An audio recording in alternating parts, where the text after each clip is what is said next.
En la hora de la verdad, el invitado del día. Presenta Colsubsidio, con todo lo que te mereces.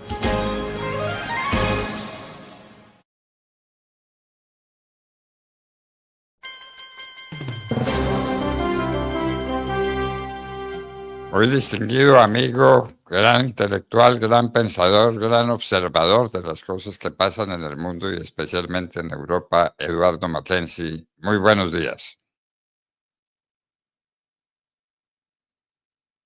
Un gran saludo para usted, para todo su equipo y para todos toda la audiencia de la hora de la verdad. Bueno, si los Estados Unidos no apoya a Ucrania, Ucrania queda en manos de Rusia. ¿Eso qué significa, Eduardo? Pues esa es la sensación que pues hay en Europa, aunque la cosa es mucho más grave de lo que aparentemente es en algunos diarios, en fin, porque aquí en Europa todo el mundo ha comprendido que el 28 de febrero hubo un cambio de política estratégica de Estados Unidos frente a Europa, no solamente frente a Ucrania, pero junto a Europa y a Ucrania, la política es nueva. Y lo que pasó ayer en el Congreso de Estados Unidos, el discurso de Donald Trump, del presidente Trump, fue la confirmación de lo que antes había aparecido en esa reunión tan agitada en donde Zelensky, el presidente de Ucrania, fue francamente humillado delante de las cámaras del mundo. Entonces lo de ayer es la confirmación de ese cambio de alianzas que cambia completamente el panorama mundial. Es un dispositivo nuevo que aparece súbitamente, que nadie preveía realmente que podía pasar, y pasó, y ayer fue confirmado, y confirmado en un discurso de 1 hora 40 minutos de Trump, que ha causado un impacto tremendo en Europa, porque acá todo el mundo sabe perfectamente que si hay una derrota militar clara en Ucrania, el destino del resto de la Europa podrá estar en una gran situación de fragilidad ante el imperialismo ruso, que quiere apoderarse, que quiere reconstituir lo que era la anterior Unión Soviética. Entonces, ahí está la situación. Por eso es que los europeos están reaccionando con vigor. Hubo una reunión en Londres hace 2 o 3 días, y va a haber otra reunión mañana, yo creo, eh, eh, en donde se va a precisar un plan de rearme total de la Europa occidental y oriental, pues, porque hoy en día Polonia y todos estos países hacen parte de la civilización europea liberal. Entonces, hay una gran conmoción política en Europa.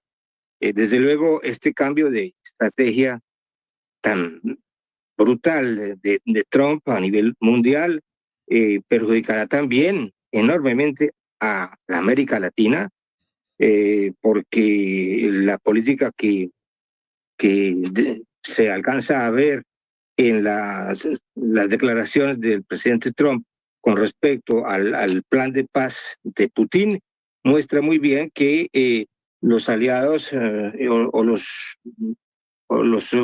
los aliados, sino los gobiernos que están un poco, que existen gracias un poco al sostén de la Rusia de Putin, van a ser reforzados necesariamente. Entonces, la cosa es de una gran profundidad, la situación es bastante peligrosa para todo el mundo, y hay que hay que reconocer que los problemas domésticos que se tienen hasta ahora en todos estos países, en estos dos continentes, van a tener que ser analizados de otra manera, porque no es el problema doméstico interno, sino es la configuración internacional la que ha cambiado y la que merece un análisis y merece medidas y contramedidas a la altura de la situación. Bueno, pero independientemente del análisis individual preciso que se haga sobre el tema, salta a la vista que Europa sí tiene que atender a su propia defensa y que son claras las voces que dicen que Europa se tiene que armar y que no puede descansar enteramente en lo que haga los Estados Unidos, que es el discurso de Trump. ¿Yo por qué tengo que responder por lo que no es Europa? ¿O no, profesor? Yo creo que hay un manejo un poco demagógico de la descripción que se hace en Estados Unidos hoy en día de Europa, porque en realidad Europa no es un continente desarmado ni completamente perdido desde el punto de vista de la defensa y de la seguridad de cada país. Cada país europeo tiene su ejército en primer lugar. Son ejércitos que han realizado ejercicios militares, eh, entre ellos han avanzado en esta cuestión de la coordinación de movimientos armados, han avanzado muchísimo en el establecimiento, por ejemplo, de una lengua en inglés común a todos ellos para que no haya problemas de comunicación en el momento de la acción bélica.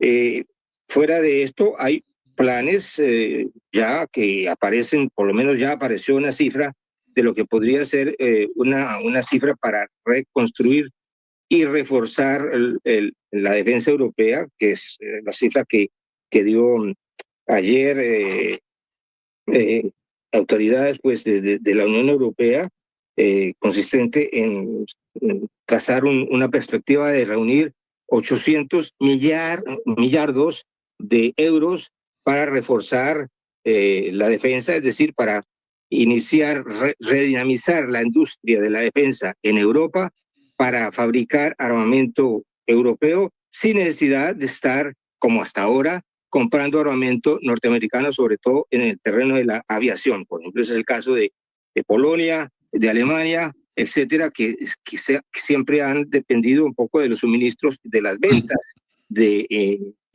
armas aéreas de Estados Unidos. En este caso, hay una nueva orientación de desarrollar la industria de defensa europea para los europeos, porque la situación es realmente de peligro. Es de peligro y de peligro inminente. De peligro inminente. Rusia se puede tomar Ucrania en cualquier momento si los Estados Unidos le retiran su apoyo, porque es la queja de Trump. Estoy diciendo lo que dicen del otro lado, la queja de Trump de que el esfuerzo por Ucrania se lo están dejando, no íntegramente, pero sí principalmente a los Estados Unidos, que están muy lejos, mientras que Europa hace menos esfuerzo. Exactamente, lo que pasó es dramático porque hay que decirlo con claridad, hay que decirlo de frente. Putin logró que lo que estaba buscando desde hace años, logró derrumbar esa barrera, esa represa que existía del mundo libre, es decir, logró que la política americana de defensa de Occidente y más allá de Occidente, de lo que se llama el mundo libre, logró que eso cayera, logró convencer quizás a Trump de que podía haber otro modelo en donde las tres potencias pueden hacer negocios entre ellas y enriquecerse entre las tres al precio de utilizar los métodos de la brutalidad y de la expoliación, es decir, abandonando un poco la visión que siempre defendió Estados Unidos de defender el derecho antes que la fuerza. Entonces, la situación es nueva por eso, porque ha habido un derrumbe de política tradicional de Estados Unidos y paradójicamente, viendo bien en detalle las cosas, Trump, que siempre ha sido un adversario resuelto de las políticas de Barack Obama, está adoptando exactamente la misma política de Barack Obama frente al conflicto de Ucrania y frente a la situación de Europa. Esa distanciación que él estableció Obama frente a esto, ahora encuentra una confirmación y una profundización de esa línea. Es una paradoja terrible que seguramente va a comenzar a erosionar la imagen de Trump, no solamente en los Estados Unidos, sino que comienza a reducirla aceleradamente en Europa. Profesor, finalmente no hay tiempo que perder. Lo que se vaya a hacer en enredarme de Europa, en el esfuerzo de Europa por su propia defensa.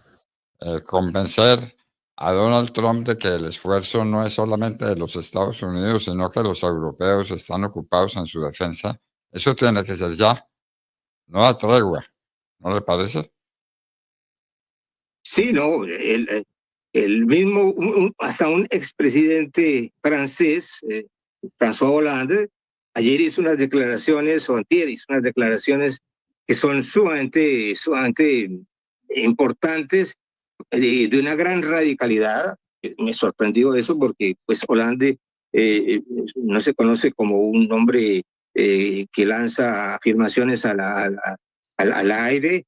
Hizo unas declaraciones en el sentido de que el pueblo, si bien el pueblo de Estados Unidos sigue siendo nuestro amigo, la administración Trump, y lo cito, ya no será nuestro aliado. Este divorcio se mide por tres grandes hechos ocurridos en apenas una semana: el abandono de Ucrania, un país atacado que apoyamos, pero que Trump dijo que estaba dirigido por un dictador; su deseo de entablar diálogos directos con el presidente ruso Vladimir Putin, a quien consideramos una amenaza existencial; y finalmente el hecho de que Estados Unidos se uniera a Rusia y a Corea del Norte en las Naciones Unidas para votar en contra de una resolución propuesta por los europeos en apoyo a Ucrania. Ese es el tono que se está utilizando hoy y que es el resultado de las declaraciones últimas de estas últimas semanas, que no comenzó la semana pasada, sino hace unas otras semanas, de Trump frente a la situación mundial, frente a la situación de Ucrania, etcétera, etcétera. Pues esto es más grave y más inminente de cómo se ve desde acá, tan lejos como estamos, ¿no? Tan lejos en todo sentido. Profesor Eduardo Mackenzie, muchísimas gracias y que Dios nos tenga de su mano. ¿Qué más podemos decir? Sí, hay un último punto que yo quisiera señalar, que es una cosa que están discutiendo hoy todos los medios en Europa. Hay una especie de musiquita que viene de Washington diciendo, recibimos una carta de Zelensky diciendo que sí, que está dispuesto a hacer lo que le diga Trump, que está dispuesto a negociar lo que sea, etcétera, etcétera. Ese cuento de la carta que llegó de Zelensky, que nos envió Zelensky, que nadie ha visto, es un elemento que aparece en el discurso de Trump ayer. Esa carta es si fuera cierto, sería de una gran importancia, pero esa carta nadie la ha visto, y además Zelensky se ha expresado en estos días en el sentido de que él está dispuesto a continuar las discusiones y las negociaciones, que considera a los Estados Unidos como un aliado fundamental en la defensa de Ucrania, etcétera, y que está dispuesto a continuar a dialogar, a discutir e incluso a ver en qué términos se va a hacer el contrato de las tierras raras ucranianas y todo esto. Pero no hay ninguna carta que haya sido conocida del público en donde Zelensky diga, sí, señor, se acabó, yo no exijo nada más, yo voy a firmar. Ese elemento que viene de Washington está haciendo estragos, porque en las redacciones acá se ve ese elemento y todo el mundo se pregunta, pero ¿dónde está la carta? Una carta de esa importancia hay que leer las frases una por una, ver los adjetivos que aparecen allí, los sustantivos, los verbos, y porque son textos de una gran trascendencia. Y pues nadie conoce hasta el momento esa carta que Trump dice haber recibido de Zelensky. ¿Dónde está la carta? La carta, por Dios, la carta, el mundo, el porvenir de la humanidad es lo que está en juego. Profesor Eduardo Mackenzie, muchísimas gracias. Gracias a usted, ministro Fernando Londoño. Eduardo Mackenzie, estamos en una situación internacional gravísima, gravísima. Europa tiene que hacer un gran esfuerzo por su defensa, en eso estamos todos de acuerdo, y no se puede recostar en el esfuerzo que hagan los Estados Unidos antes de que sea demasiado tarde. Eduardo Mackenzie, analista político, escritor, columnista, estaba con nosotros en la hora de la verdad. ¿Ya certificaste la escolaridad de tus beneficiarios? No te quedes sin tu subsidio familiar. Presenta un certificado escolar, recibo de matrícula o boletín de notas vigente para que tus hijos de 12 a 18 años puedan seguir disfrutando de este beneficio. Hazlo fácil, rápido y en línea en www.certificadoscolsubsidio.com. Juntos lo hacemos posible. Vigilados por Subsidio. Aplican términos y condiciones.